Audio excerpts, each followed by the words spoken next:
In this section, I'm going to be covering a little bit about hydrology.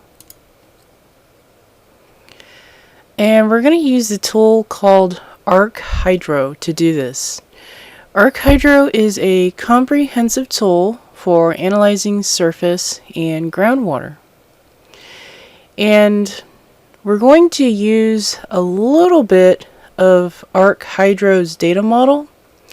And a data model is a model that organizes data elements and standardizes how the data elements relate to one another.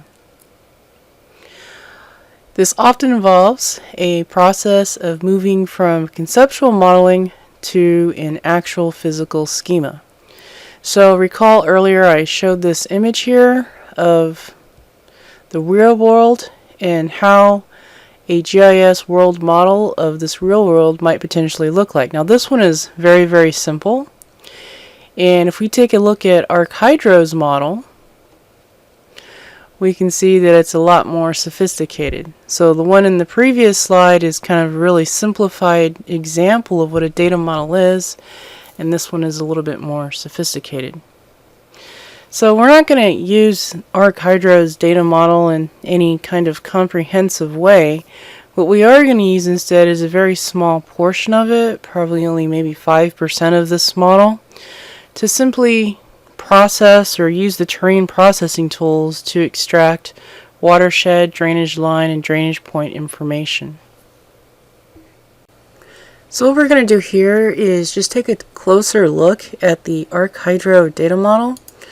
So I'm just going to zoom in a little bit so we can actually see some things here. I'm going to start at the top left here, and we have our thematic layers, and we can see we have streams, hydrographic points, drainage areas, hydrography, channels, surface terrain, hydro response, and digital orthography. So these are the thematic layers that you can kind of create and build in ArcHydro. Again, as I've said earlier, we're only probably going to go down to this third thing here. We're not going to do this other stuff for the purposes of what we're trying to do in this tutorial set. And then over here we have hydrography features. So you can see some of the things that gets created when you use these sets of tools here. So we have hydro junction. Hydro junction has monitoring points. So if you're someone who collects stream data, this could be potentially very useful for you.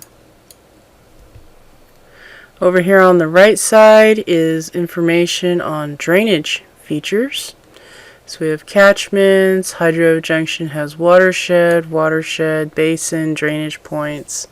So basically everything that's related to drainage, and we can see some of the thematic layers that are involved with that. On the right side, the upper right side, we see the catalog views. This is what you can expect to find in ArcCatalog. So there's all of that information there. Now we're going to go towards the bottom left. We have the Geo Database Structure. Channel features, if you're into creating cross sections for creeks and whatnot. Time series, so you can definitely create a time series using ArcHydro. And that's pretty much all there is to the data model. And like I've mentioned earlier, we're not going to cover this entire data model. If you are interested, that website that I had open earlier will definitely point you to some more documentation if you're interested in learning this in a comprehensive way.